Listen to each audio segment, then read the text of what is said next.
Hello viewers, আসসালামু আলাইকুম। Welcome to Mahira's mamma YouTube channel এবং ফেসবুক পেজ থেকে নতুন আরো একটি ব্লগ নিয়ে চলে আসলাম। আজকে সারাদিন কি কি করছি সেটাই আপনাদের সাথে শেয়ার করব। তো আমি কিন্তু আমার ব্লগে আমি প্রতিদিন কি করি না করি এটাই একটু একটু করে আপনাদের সাথে শেয়ার করি। তো সবাই যে যেখান থেকে দেখছেন সবাইকে অনেক ধন্যবাদ। যে লেবুগুলো দেখলেন এটা কিন্তু আমরা মানে উপহার হিসেবে পেয়েছি, একজন আমাদেরকে গিফট করেছে। এখানে মাহিরাকে দুপুরে খাওয়ানোর জন্য বিরিয়ানি রেখে দিয়েছি, বুট সিদ্ধ করলাম, এরপর ফ্রেশ হয়ে চুলার কাছে চলে আসলাম।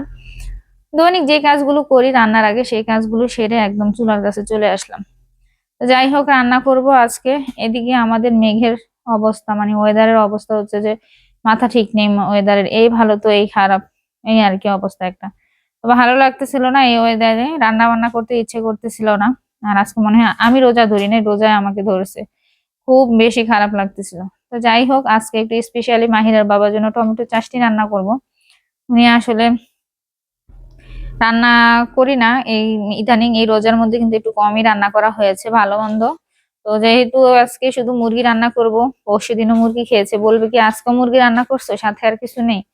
তো এই জন্য আজকে আবার ওনার জন্য একটু স্পেশালি টমেটো চাটনিটা রান্না করব। ওনার কিন্তু খুব পছন্দ টমেটো চাটনিটা।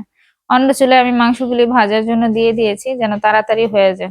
আসলে ভালো লাগতেছিল না, ভাবতেছিলাম যে রান্না বান্না গুলো শেষ করেই একটা ঘুম দিব, কিন্তু সেটা কি আর হয়? ব্লগ দেখলে বুঝতে পারবেন সেটা হচ্ছে নাকি না হচ্ছে। তা যাই হোক, এখানে আমি টমেটো চাটনিটা ঢেকে দিয়ে আমার মাংসগুলো ভাজা হয়ে গেছে, ওটাকে তুলে রেখে এখন ওই তেলের মধ্যেই মাংসটা বসিয়ে দেবো, গোস্তটা মুরগির। তো এখানে হচ্ছে যে একটু নাড়াচাড়া দিয়ে নিচ্ছি, পাশাপাশি টমেটো চাটনিটাও, আমি কিন্তু এটার মধ্যে পানি দিব না, পানি দিলে একদম শুকাতে অনেক সময় লাগবে। আর টমেটোতে এমনি পর্যাপ্ত পরিমাণ পানি থাকে, ওই পানিতেই সেদ্ধ হয়ে যায়, সাথে আপনি ওইটার সাথে আরো কিছু দিলেও সেটাও সিদ্ধ হয়ে যায়। তো যাই হোক, আমি নর্মালি যেভাবে রান্না করি সবসময় আজকে সেভাবেই রান্না করব মুরগির মাংসটা ভেজে। মুরগির মাংসটা ভাজার কারণ হচ্ছে যে আসলে ফ্রোজেন জিনিস বোঝেনি, একটু ভাজা দিয়ে নিলে মনে হয় যে একটু টেস্ট পাওয়া যায়, এছাড়া তো ভালো লাগে না। আর আসলে আজকে অত এনার্জি নেই যে মশলা বেটে রান্না করব বাটা মশলায়। তো যাই হোক, এখানে আমার চাষিটা হয়ে আসছে, এখন এটার মধ্যে ধনেপাতা দিয়ে নামিয়ে ফেলবো। মাহিরার বাবা কিন্তু একদম পোড়া পোড়া পছন্দ করে, বাট আমি পোড়া পোড়া করবো না আজকে, কারণ অনেক সময় লাগে পোড়া পোড়া করতে। এখানে আমার মশলাটা পেঁয়াজের সাথে ভাজা হয়ে গেছে, এরপরে লবণ, আদা, রসুন, তারপরে একটু জিরা বাটা দিয়ে আমি মশলাটাকে কষিয়ে নিচ্ছি। তো এটার মধ্যেই রান্না হবে। আজকে একটু মাংসের সাথে আলু দিব, মাহিরা একটু আলুটা পছন্দ করে, আর ভাতটা একটু মোলায়েম হয়। আর যেহেতু আমি সাইড ডিশ অত বেশি কিছু করিনি, ডালও রান্না করিনি, এর জন্য আলু দেওয়া হবে। তো দেখেন আমার চাশনিটা হয়ে গেছে, দেখতে খুব ইয়াম্মি লাগছিল, একদম জিভে জল আসার মতো অবস্থা ছিল। বাট আসলে মুড ভালো ছিল না বলে হয়তো বা আমার জিভে জলও আসেনি।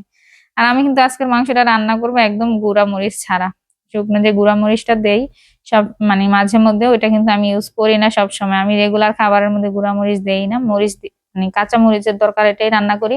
আর এটাই সবাই পছন্দ করে, মাহিরার বাবাও এটাই খায়, উনি নাকি গুঁড়া মরিচের তরকারি খেলে গ্যাস বেড়ে যায়।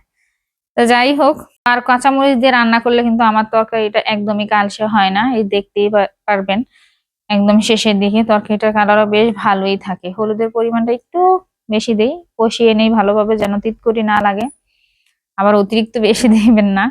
আর এখানে আমি টমেটো দিয়েছি, দেখতেই পেরেছেন আমার টমেটোর কালারটাই চলে আসবে আসলে তরকারির মধ্যে। আর যেহেতু আমি পেঁয়াজের বেরেস্তাটা একটু ভালোভাবে করে নিয়েছি, সেহেতু এমনিতেই কালার চলে আসবে। পেঁয়াজ বেরেস্তা করার তো একটাই, মানে ভালোভাবে বেরেস্তা করলে ওটা টেস্ট বারও ভালো আসে, আর আপনার তরকারির কালার সুন্দর আসবে, যেগুলো আমরা মশলা জাতীয় খাবার খাই। আর আমাদের এই স্বাদের খাবারগুলোকে ইতালিয়ানরা পছন্দ করে না, ওরা মনে করে যে মানে খুব বেশি মশলা জাতীয় খাবার স্বাস্থ্যের জন্য খারাপ। কিন্তু বাঙালি বলে কথা, যেটা আমরা খেয়ে বড় হয়েছি সেটা যদি এখন মুখে না নেই ভালো লাগে না, আর ওদের খাবার তো আমাদের কাছে মুখে না নেওয়ার মতো অবস্থা। এই যে আমার তরকারিটা রান্না হয়ে গেছে, আমি এটার মধ্যে একটু গুঁড়ো জিরা বাটা ছিটিয়ে রেখেছি। তারপরে আমি বেগুনগুলা ভেজে টেজে কাজ শেষ করে একটু শুইতে যাব, এই পর্যায়ে আমার মেয়ে বলতেছে চলো বাহিরে যাব। এত পরিমাণ ঠান্ডা ছিল, এত পরিমাণ বাতাস ছিল যে দেখতেই পাচ্ছেন, আর কি বলবো আর কি। যাই হোক, ওইখান থেকে ওকে নিয়ে তাড়াহুড়া করে বাসায় চলে আসলাম।